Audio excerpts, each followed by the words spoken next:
Nobody tells you what you need to know about yourself. About yourself. We talk about the stuff you don't want to talk about, so you don't have to talk about it. Unless you want to talk about, but that doesn't matter because you're out there. And we're in here talking about all that stuff that gets pushed aside. Even though you want to be a part of it, you just get to listen. You're welcome. We're here for you. We're here for you.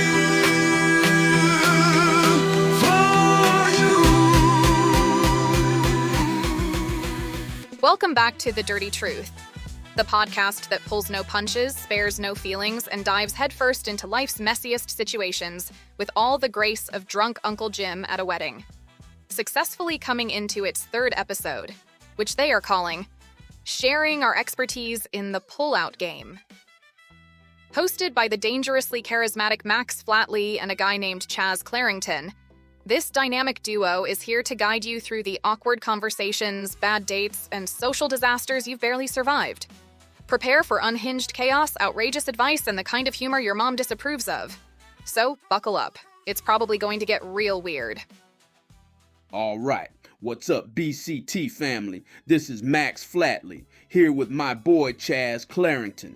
Hey everyone, looking forward to this and helping all of you. All day, Chaz. We love doing this. BCT Productions is all about the people. What's that thing we always say, Chaz? And not like last time when you admitted to sticking a finger in it because you can wash your finger or something. What do we say, Chaz? Come on, Max. Why you gotta be like that? BCT Productions says, we are here for you. That's right, Chaz.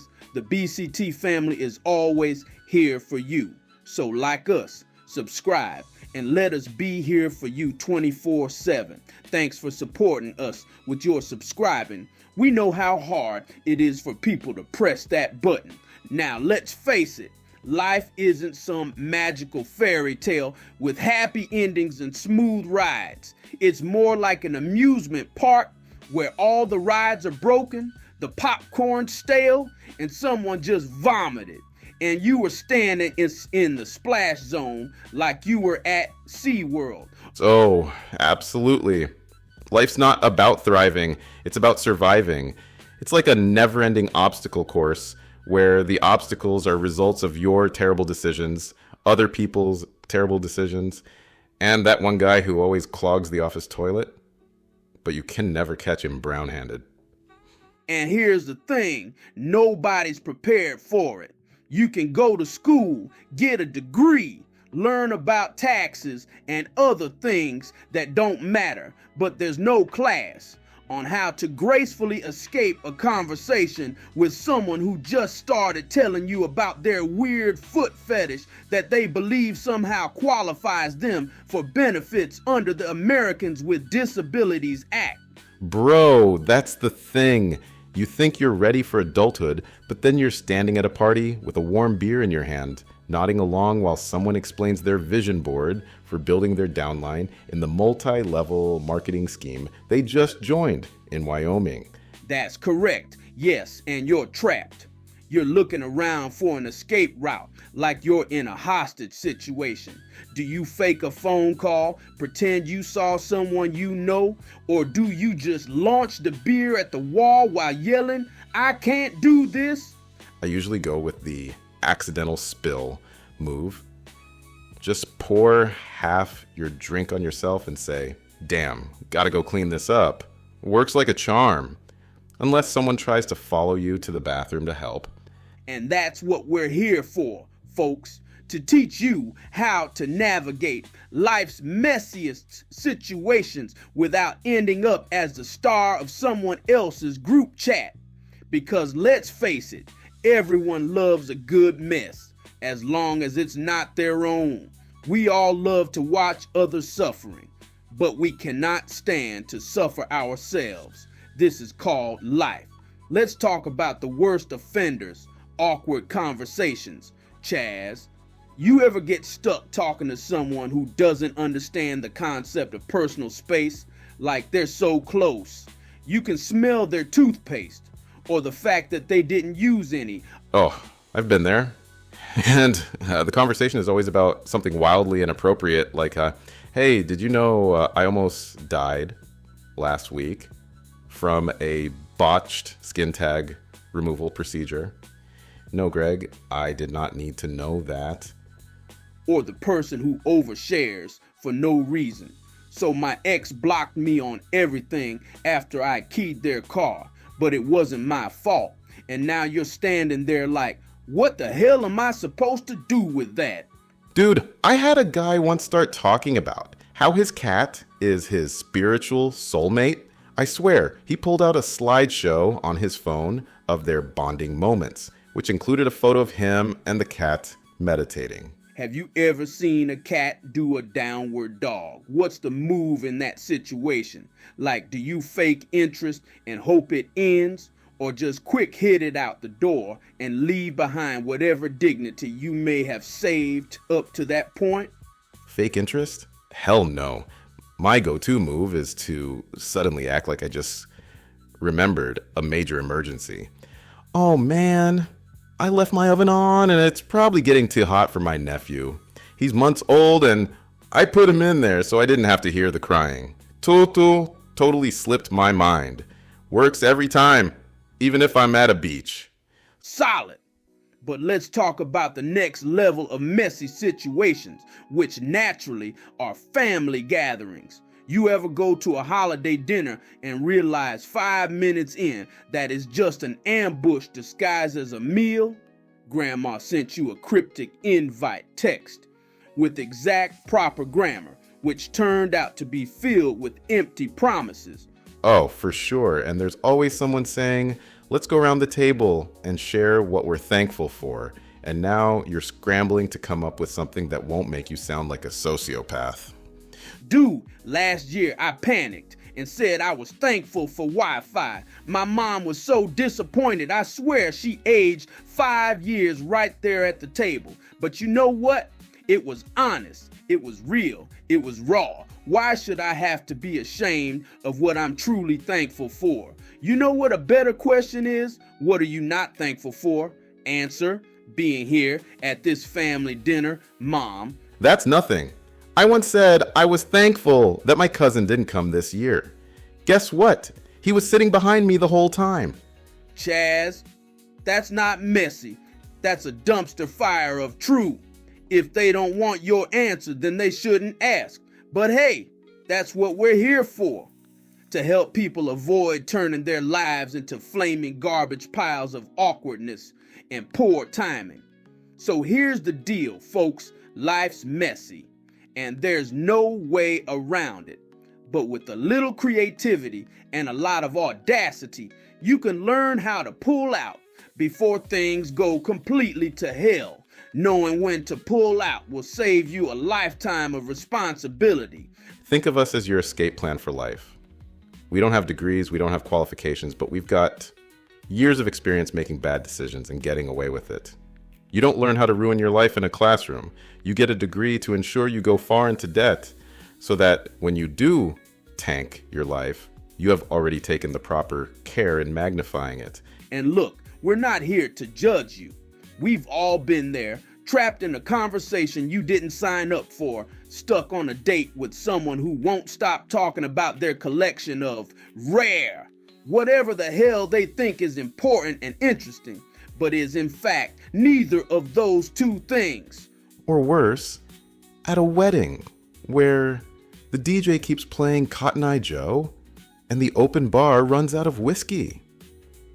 I guess that counts, Chaz, but that's when you need us, audience. We'll teach you how to fake your way out of any situation. At least we think that's what we are doing. Who knows where this goes? And if we can't help you avoid the mess, we'll at least help you laugh at it. Because let's face it, life's not about avoiding disasters. It's about surviving them with your middle finger in the air, a drink in your hand, and a bench warrant in your home state that prevents you from being able to go home. So buckle up, grab a stiff drink, and get ready for some of the most ridiculous, wildly inappropriate, and occasionally helpful advice you'll ever hear. This is the dirty truth, where pulling out isn't just a strategy, it's a way of life. Let's get messy. Let's talk about one of life's great unavoidable disasters, the awkward conversation. You know, those interactions where you're trapped, nodding along, and silently begging for a meteor to crash through the roof and save you. Oh, absolutely. Awkward conversations are like quicksand. You don't even realize you're sinking until it's up to your neck and you're choking on someone's unsolicited opinions about craft beer or their cousin's vasectomy. The worst part, there's no warning. 1 second, you're grabbing a drink at a party, and the next, some guy corners you and starts explaining why he thinks birds are government drones. And now you're stuck, trying to decide if it's worth jumping out the nearest window. Bro, it's always the most random stuff, too. Like, why do people think it's okay to just launch into their personal tragedies with strangers? I once had a guy tell me his entire divorce story within 5 minutes of meeting me. He didn't even pause to introduce himself. Divorce stories are brutal, but let me raise you one. I had a coworker trap me in the break room for 20 minutes to explain her spiritual awakening after eating a burrito. She said the salsa unlocked something in her soul. Look, I too love Mexicans and their delicious delectables, but verde sauce does not have the power to transcend time and space. That's not a conversation, that's psychological warfare. And this is why you need an exit strategy, Max. You can't just stand there and let someone salsa you into a hostage situation. You've got to have a plan. Oh, I've got plans. My go-to is the I just remembered something urgent excuse. Doesn't matter where you are. Bar, office, funeral, just throw out, oh no, I forgot to break the window of my car. My dog is in there and he needs to breathe, and leave before they can question it. That's solid. I like the fake phone call. Set an alarm on your phone, and when it goes off, act like it's your boss calling. Hit them with a serious face, throw in a, this is really important, and walk away with the confident swagger that spews, you're about to save the world. Oh, the fake phone call is a classic, but if you want to go next level, you gotta create chaos and then vanish in the confusion. Bonus points if you make them think that whatever you did as a destructive diversion was their fault, and now you have to leave. You are obviously too offended to stay. That's noteworthy advice, Max. But what about when you're stuck in a one-on-one situation? Like, there's no crowd, no escape route, just you and someone who won't stop talking about their scented candle side hustle? Easy. Flip the script. Start asking them the weirdest, most uncomfortable questions you can think of. Like, do you think ghosts ever get jealous of living people? I mean, jealous of all the modern amenities that the living enjoy? Maybe that's why poltergeists are pissed off all the time? Or what's your opinion on badgers being trained as emotional support animals? Oh, that's perfect. They won't know what to do with that. You're turning the awkwardness back on them, and now they're the ones scrambling for an exit.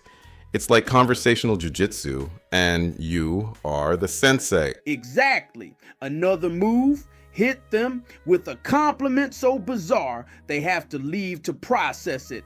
Like, wow, your eyebrows have such strong energy. The way they touch in the middle, combined with your unwavering conviction to not even care about that, it is inspiring. Or you could go with something more subtle, like you've got a real Renaissance vibe, like you look great holding a lute. A lute, classic. But let's talk about the real challenge. You can't pull the same tricks with your aunt, who's 5 wine spritzers deep and crying about how nobody liked her casserole, but they just won't say it. Family is tricky, but not impossible. My go-to move is the strategic redirect. When Aunt Carol starts oversharing, you loudly say, wow. That reminds me of that time Uncle Dave was arrested for drunk driving on a garden tractor after he lost his license because of real drunk driving. Now everyone's focused on him and you're in the clear. Oh, that's brutal. But what if Uncle Dave's not there to take the heat? What then, Max? Easy. That's when you go full petty, Chaz. Look your aunt dead in the eye and say, "This feels a lot like the time you forgot my birthday." Now she's spiraling, and you're free to casually stroll away or pummel her more. The room's your oyster at that point. You're not just escaping the conversation, you're dropping emotional grenades. That's next level. Sometimes you gotta go nuclear, Chaz. But if you're not ready for full destruction, there's always the good old bathroom break. Announce it loudly, like, "I had way too much of that dip. Be back at some point, just so it's clear, guys. I'm gonna go drop a deuce. Does anyone have any questions?" And then you just walk away and don't come back. Okay, but you've got to sell it. Don't just leave. They'll come looking for you. Fake a little urgency. Walk fast, mutter something about Aunt Carol's casserole, and disappear before they have time to process it. And if you really want to guarantee your escape, fake a phone call mid-bowel movement break. Now you got two excuses that are layered with finesse and weed with uncontradictable lies. Nobody's gonna question it when you reappear 20 minutes later with a stressed out look, sweat on your brow, and your keys in hand. Oh, for sure. But you know what my favorite move is? Just walk away without saying anything. No explanation, no excuses, just silently ghost out of the conversation like a phantom at dawn. That's bold and risky. You gotta have the confidence of a Vegas magician to pull that off. But when it works, it's glorious. They're left standing there wondering if you were even real to begin with. Exactly. And that's the key, Max. Leave them so confused. They forget they were ever talking to you. It's not just about escaping. It's about erasing your existence from their memory. So here's the recap, folks. Awkward conversations are inevitable. But with the right strategy, you don't have to suffer through them. Whether it's fake phone calls, weird compliments, or tactical bathroom breaks, there's always a way out. And if all else fails, just say something so bizarre they're too stunned to stop you from leaving. Like, "I need to go check on my gigapet. I was supposed to feed him," and then put his sweater on. Guaranteed escape every time. Life's too short for bad conversations, people. Get in, get out, and never look back. That's the art of the dodge. And remember, when in doubt, leave them confused. Our confusion is the ultimate getaway car. All right, folks, let's dive into a little harder to navigate. I'm talking about bad dates. This is the true pinnacle of human suffering. You know the drill. You sit down, smile, and within the first 5 minutes, you're mentally rehearsing how to fake a medical emergency that's just convincing enough to work without getting you sent to the ER. Oh, absolutely. Bad dates are like an open mic night for humanity's worst ideas. You think you're signing up for dinner and conversation, but instead, you're stuck watching a one-person improv show called "How Did This Person Escape Natural Selection?" And the opening act is always so innocent. You ask a harmless question like, "So, what do you do for fun?" And instead of a normal answer like hiking or movies, they hit you with, "I like to collect hair from public transit seats." Now you're sitting there, dry heaving, something terrible, trying not to vomit, wondering if they've already taken a sample from your head while you weren't looking. Bro, I had a date once tell me they identify as a dolphin. Not in a cute, "I'm quirky and love the ocean" kind of way. No, they fully believed they had the soul of a dolphin trapped in a human body. What the hell do you even do with that? Offer them a fish, start clicking and whistling like a trainer? That's not a date. That's a casting call for National Geographic's September special, "The Weirdest Woman You've Ever Seen." And that's saying something coming from a magazine who gets away with having tribal centerfolds that are mailed worldwide with no age warnings and entire award ceremonies dedicated to that non-pornographic softcore porn. Right? And it doesn't stop there. I'm sitting there trying to eat McRib like a normal person, and they're going on and on about their spiritual connection to the ocean. I'm thinking, cool story, Flipper, but can we wrap this up before I lose my head trying to follow this? And as you know, Max, McRibs are seasonal. So every time you eat one, it needs to be enjoyed like it's never coming back. Dolphins have no place in a man and woman McRib threesome. Oh, it gets worse, Chaz. I once had a woman spend the entire date ranting about how birds aren't real. She looked me dead in the eye and said, "They're government surveillance drones and pigeons recharged by sitting on power lines." Now, to be fair, I'm open to the idea. I mean, it's not that crazy, but it was the first date and the only thing she talked about. It wasn't the topic that turned me off. It was how it was delivered. That's not a date, Max. That's a red flag. The size of a football field. Please tell me you didn't stick around. Stick around, Chaz. I faked a coughing fit so intense the waiter almost called an ambulance. I staggered out of there like I was auditioning for a daytime soap opera. Got a free drink and my sanity back. But you know what happened? This girl was next level. When I got outside and thought I was in the clear, I stopped coughing. From behind me, I heard, "Oh good, all you needed was some fresh air." She had followed me outside, and I had to think quick before I turned around. So I just pissed myself, then turned around. You know what, though? Good for you. You went the distance. You sold it. The problem with bad dates is they sneak up on you. You think everything's fine, and then boom, they drop a bombshell. Like I keep all my fingernail clippings in a jar for sentimental reasons. Now you're trying to figure out if you can still order dessert without getting cursed. I've been there.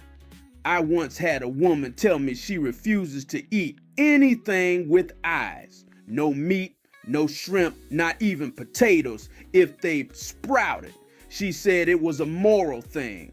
Meanwhile, she's wearing leather boots and carrying a purse that looked like it came straight off the soft hips of a baby seal. That's wild. Did you at least call her out? Hell no. I just sat there, sipping my water, thinking about how I was going to escape without ending up as a character in the manifesto she was surely writing. See, that's the real struggle. You can't just leave.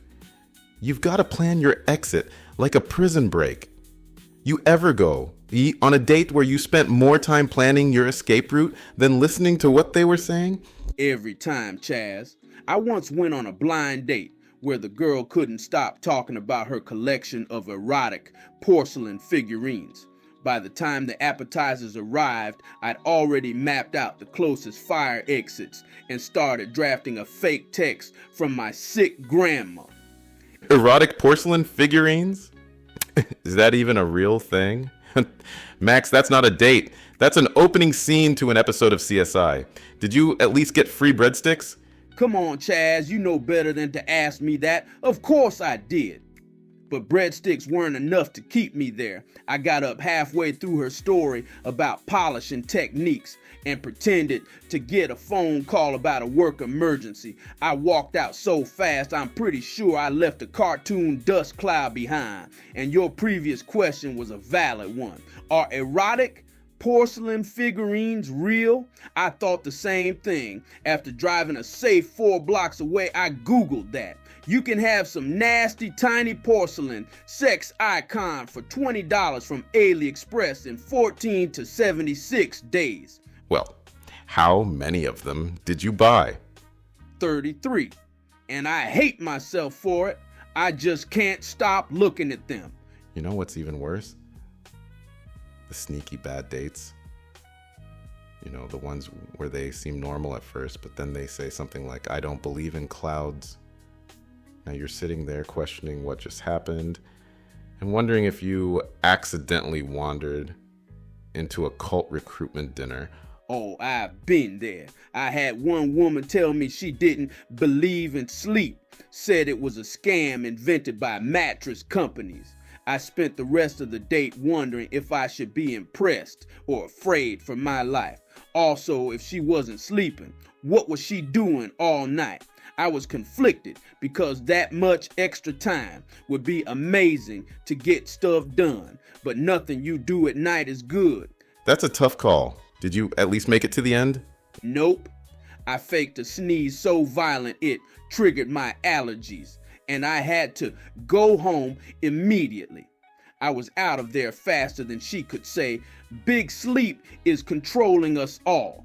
But you know what else happened? You ever sneeze so hard that your prostate hurts and you throw your back out? It was like that. I'm not sure if it was the right decision, but it was too late. I was already on my out, and the prostate had already been inflicted upon. Honestly, Max, I've never inflicted upon my prostate before. Back to these bad dates, though. I think the worst ones are the clingy types. The ones who text you had a great time before you've even left the parking lot. For sure. Like I'm sitting in my car trying to figure out how to block her number, and she's blowing it up faster than I can cancel the notifications. I once had a date, asked me to meet their parents after 1 cup of coffee. I hadn't even finished my latte, and they were already planning the seating chart for our wedding. That's not clingy, that's terrifying. Did you at least come up with a solid excuse to escape? I panicked and told them I had a work thing. They asked what I did for work, and I said, top secret government stuff. They bought it, and I never answered their texts again. Well, still, it's the sneaky ones that kill me. You think you're having a normal date, sipping your coffee, and then bam, they casually hit you with something out of nowhere. Those are the ones that feel like a psychological thriller. It's like everything seemed fine, and then the twist comes out of nowhere and leaves you questioning how you got here. You gotta act fast. Forget subtlety. Pretend you forgot something so vital. No one could argue. Like, oh no, I forgot to stop at the methadone clinic on my way here, and they close soon. Works every time. What are they going to do? Tell you that you don't need methadone? That seemed like a hard accusation to make. Oh, solid. Or, if you're feeling bold, just lean into it. Start interrogating them about their recreational stimulant of choice, like you're a journalist uncovering a scandal. Ask them for evidence, testimonials, a TED Talk. Keep going until they start looking for a way out. That's a power move, Chaz. But let's talk about the ultimate nightmare. When they invite you back to their place, now you're deep in their lair, surrounded by porcelain dolls with dead staring eyes and taxidermy frogs dressed in tiny Victorian outfits. Oh, that's when you know you're in a horror movie. You're sitting there on their suspiciously sticky couch, trying to figure out if the mystery stew simmering in the kitchen has more mystery than stew. Dude, I once walked into someone's apartment, and the first thing I saw was a giant mural of Nicolas Cage painted on the wall, shirtless, riding a tiger, holding a lightsaber. I didn't even sit down, just turned around and said, nope, I'm good, and left. The entire thing was an offense to Nicolas Cage and nature. Everyone knows that if Nicolas Cage, being the national treasure that he is, was shirtless and holding a lightsaber, he would not be riding a tiger. That scene demands a dragon. I was not going to stay there and support such heresy. You know what? Honestly, I'm kind of jealous. But if you're not as quick on your feet as Max, here's the move. Excuse yourself to the bathroom and escape out the window. I don't care if it's the 15th floor. Channel your inner action hero. Better a broken ankle than a lifetime of wondering what's in that stew. And what if you're driving them home and they hit you with the dreaded want to come inside? Now you're trapped in their car, Enya's blasting, and you're trying to come up with a reason to nope your way out of that without sounding like a lunatic. Easy. Fake a phone call.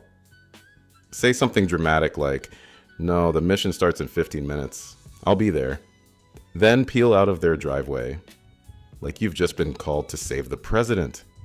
Or if you're really desperate, pretend to get amnesia. Just stop the car, look at them, and say, "Wait, who the freak are you? And why are you in my car?" Bonus points if you add a confused yell for good measure. But here's the thing, Max. It's not just the big, obvious red flags that make bad dates apocalyptic. Sometimes it's the small, creeping details that build up until you're sitting there thinking, "I'm either going to die here or I'm going to lose my mind first." 100%. Like when they casually mention they have a collection of cursed objects. You're sitting there with a salad fork in one hand, and they're telling you about the haunted doll that sometimes moves on its own.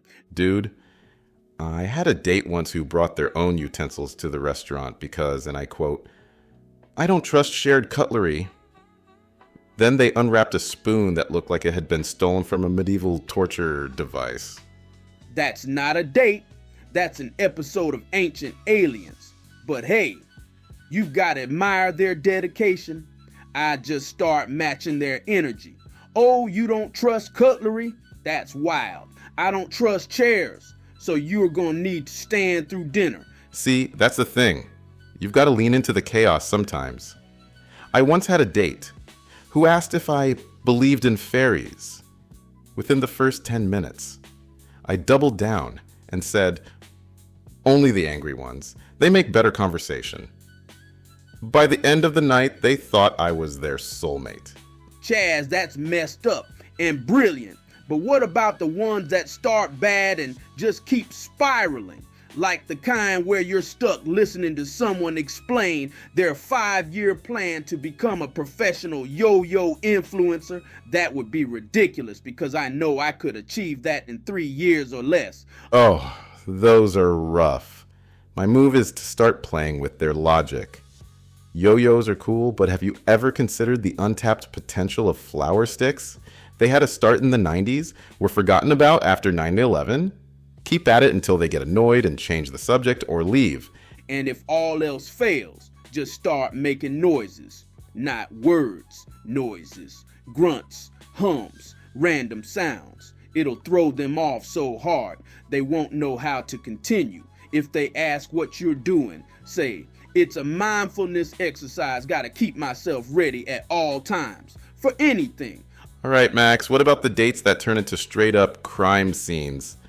Like when they accidentally confess something insane, and you're sitting there wondering if the cops are already listening to your conversation because what she just said was totally bonkers and disturbing. Oh, easy.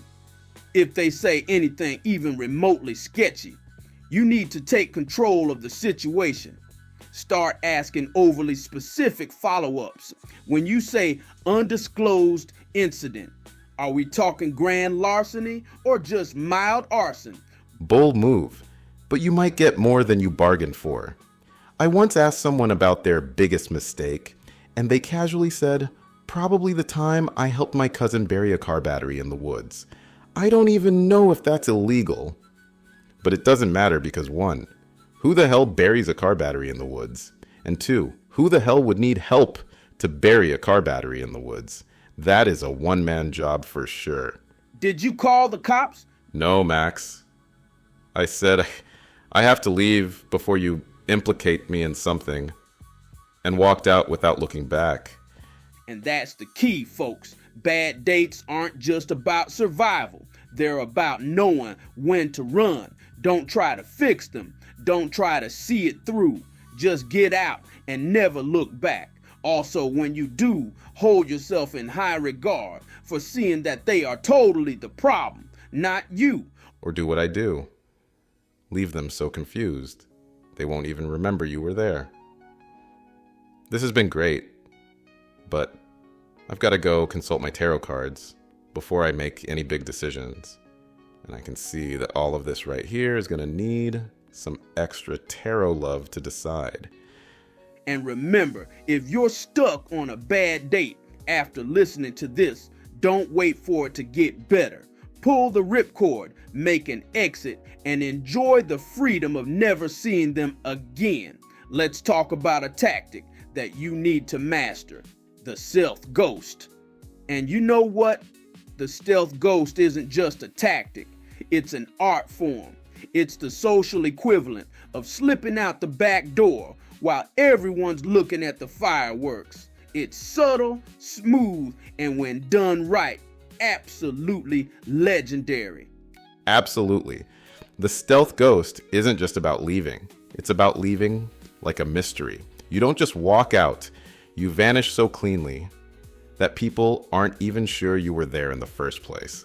Exactly. Chaz and listeners, I will tell you this, and this is something that happens all of the time. If you're still saying goodbye to everyone before you leave, you're doing it wrong. Nobody cares about your long-winded farewells. You think you're being polite, but really, you're just announcing to the room, I'm not interesting enough to be remembered. So here's a reminder that I exist before you forget that I was even here. Saying goodbye is a self-serving practice. Think about that for a minute. For sure. It's like when people leave a party and spend 20 minutes waving at everyone. Bro, you're not the prom queen riding the pep rally parade float. Just leave. That's the first rule of the stealth ghost. Don't announce it. No, hey, I'm heading out. No, thanks for having me. Just be gone. One moment, you're there. The next, you're a puff of smoke and a distant memory. And the beauty of it is, it works in every situation. Big parties, perfect. No one's keeping track of you. Weddings, flawless. Just leave after the cake and everyone assumes you're dancing somewhere. Even office happy hours, where the only thing worse than the drinks is the conversation. Poof! You are gone. David Blaine wishes he had your disappearing talent. Office happy hours are the worst.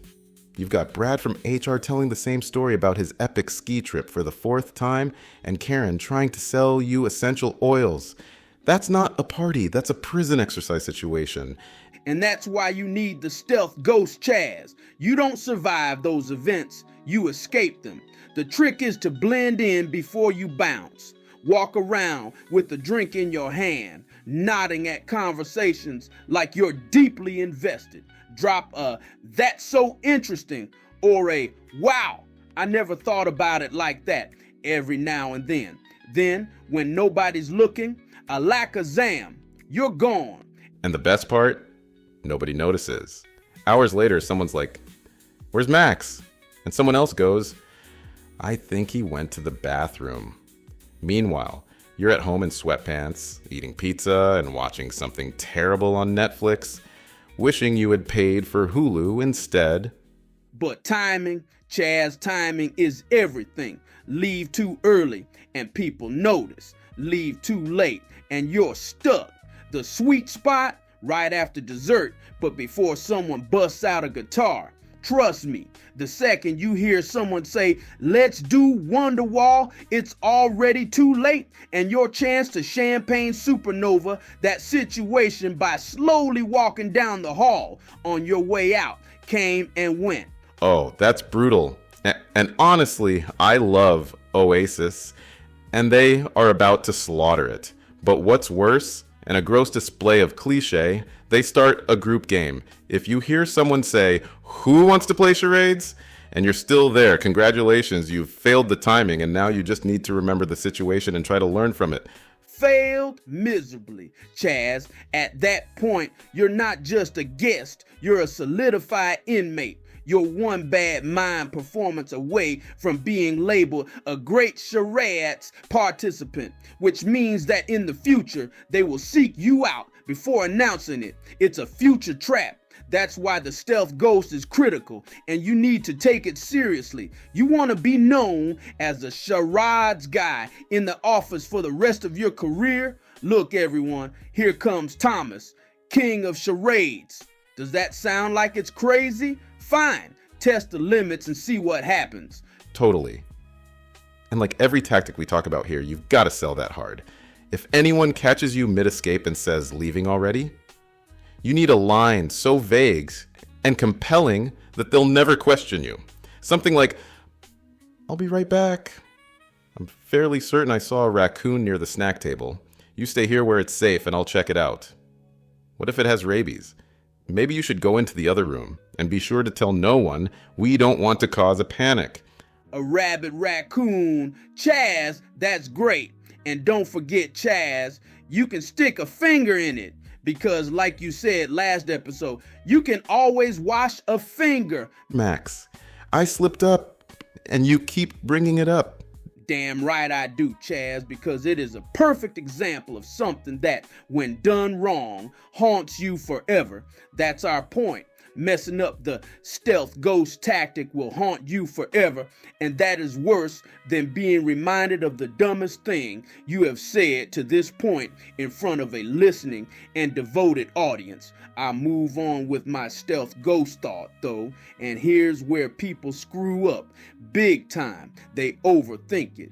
The stealth ghost isn't about creating an elaborate story. It's about not being memorable. If you're the life of the party, your foundational setup for your stealth ghost escape is already wrong. You have sabotaged yourself from the start. Your goal is to blend in so well that when you vanish, people assume you're still there.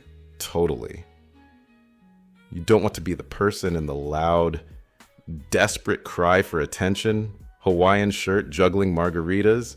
You want to be the person quietly eating chips in the corner, nodding at the music, the big human wallpaper. Yes, and if you really want to mess with people, leave behind a clue, something so cryptic it throws them off. Like, right, the eagle has landed, and I'm the only one who can face it alone on a napkin and leave it on the table. Now they're too busy decoding your nonsense to realize you're gone. Important note with that, they don't even know it was you who wrote it. So they aren't looking for you to explain its non-existent meaning. Oh, that's brilliant. Or leave something weird, like a single glove or a fortune cookie with no fortune. Now they're thinking, did Max leave? Or is this part of some elaborate prank?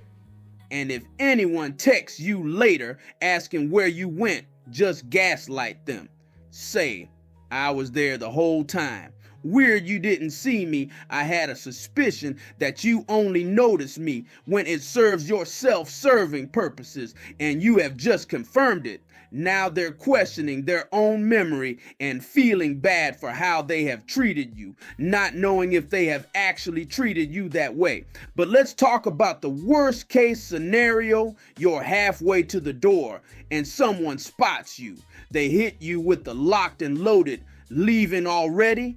And now you're caught and they're expecting an explanation. Oh, that's brutal. What's the move? First, stay calm. Don't panic. Hit them with a smile and say, "Oh, I'll be right back. Just grabbing something from my car." Then leave like your life depends on it.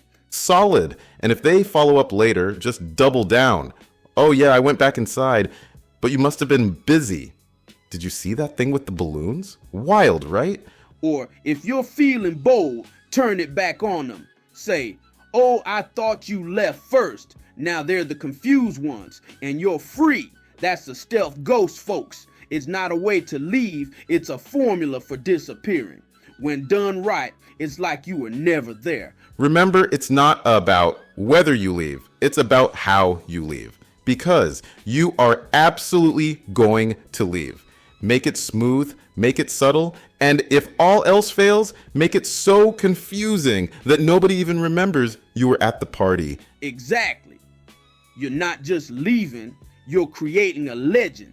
And by the time they figure out you're gone, you're already at home, eating halfway to blackout drunk and congratulating yourself on a flawless escape.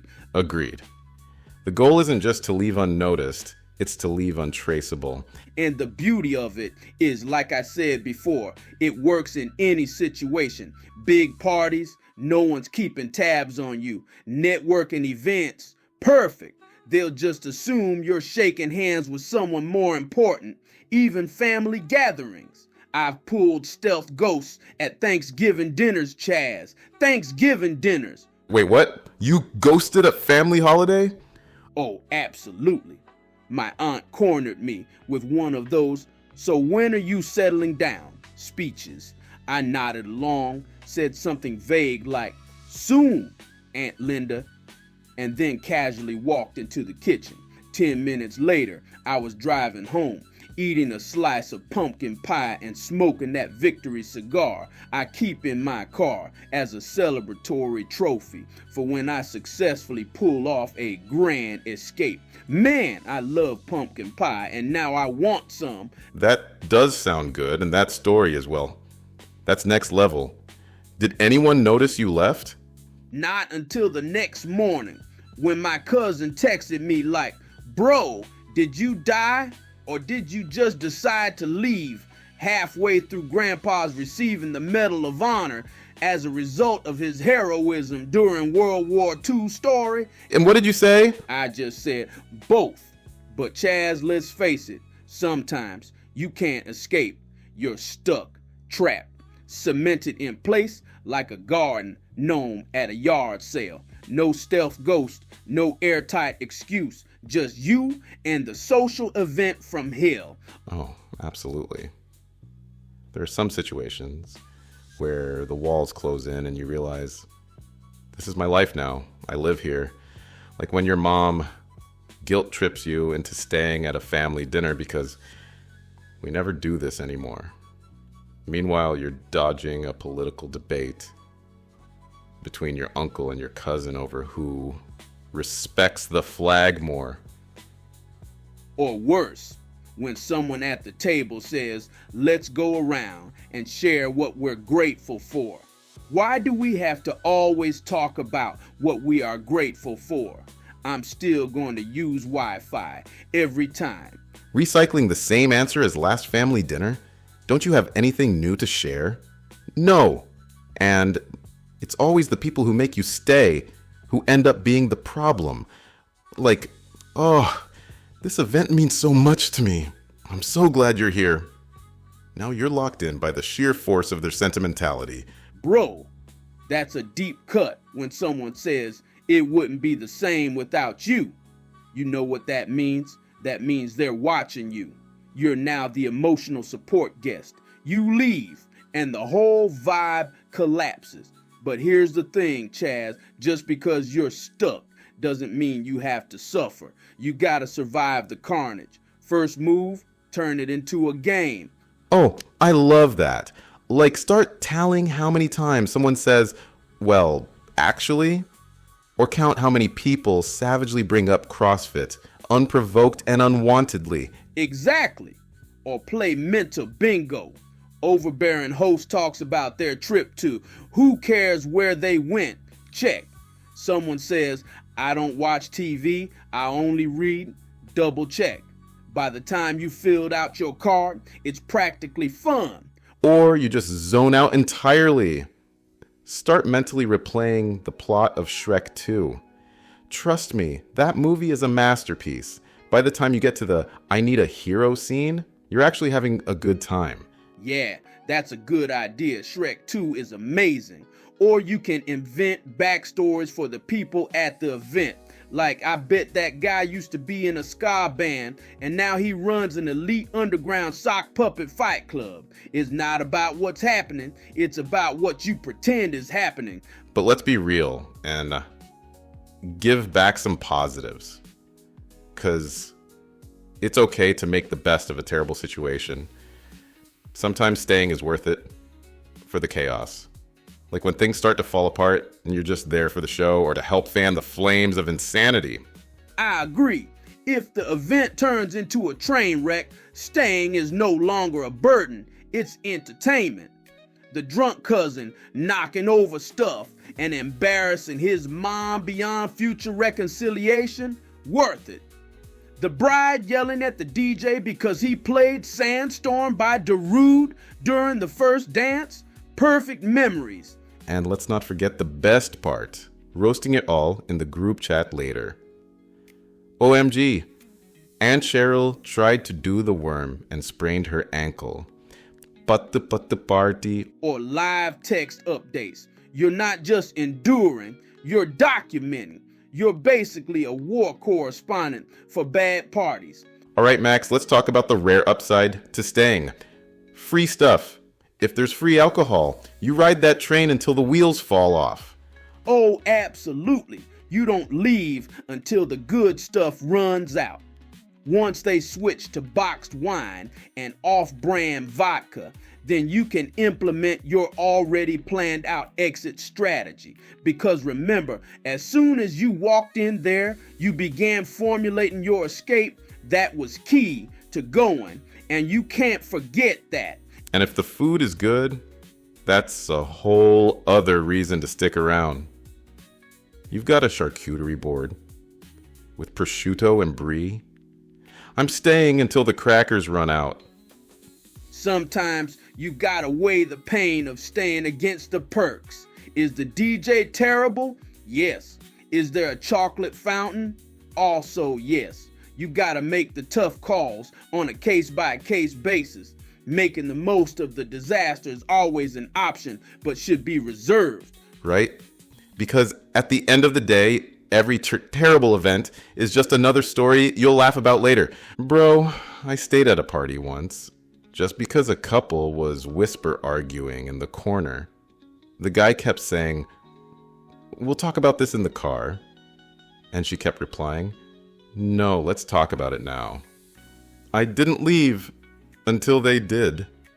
Oh, that's gold. Whisper arguing is like the Super Bowl of social events. You don't leave until the final whistle and everyone has lost. But here's the real pro tip for staying. Chaz, pick a survival buddy. Find someone else who clearly doesn't want to be there and form an alliance. Yeah, you team up, share knowing looks across the room, and maybe even start a secret game of who can come up with the best and most damaging distractions. Or just roast the event together. Did you see the host centerpiece? It looks like they murdered a fern and called it art. It's like not having a seat on a lifeboat on the Titanic.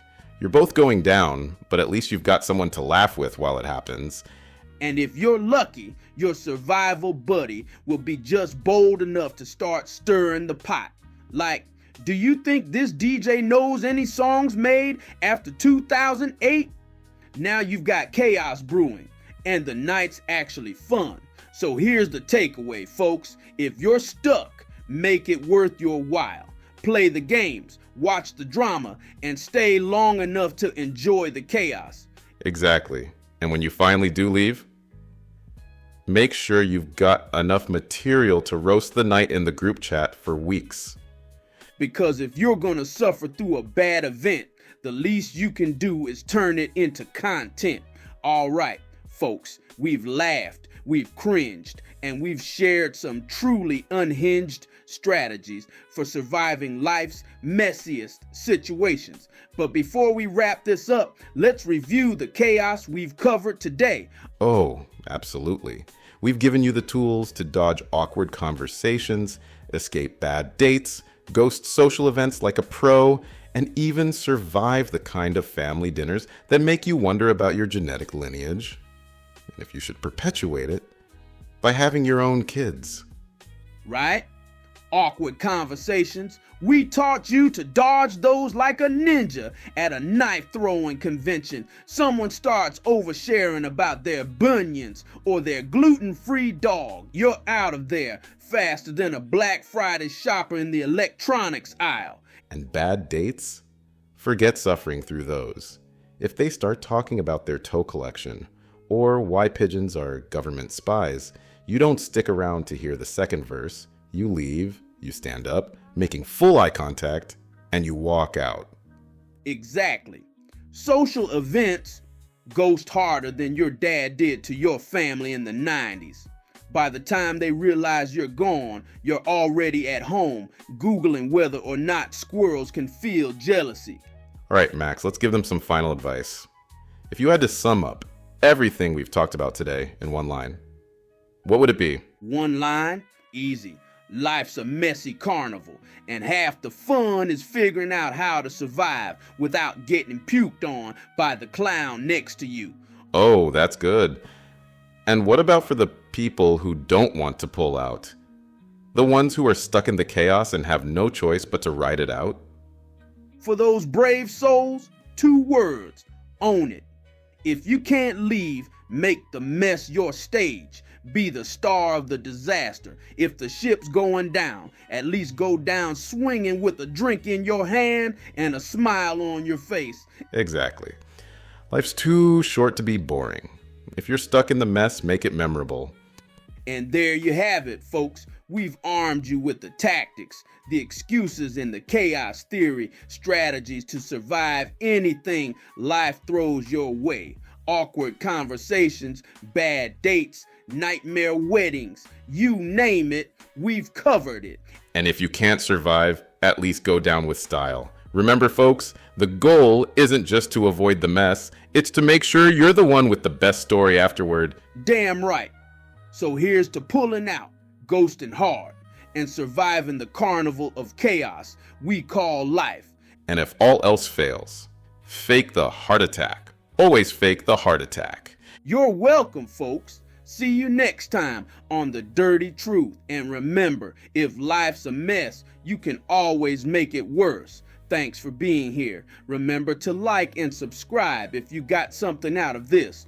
Or if you didn't, do that anyways. Because like we always say, and from the bottom of our heartless emotions, we are here for you.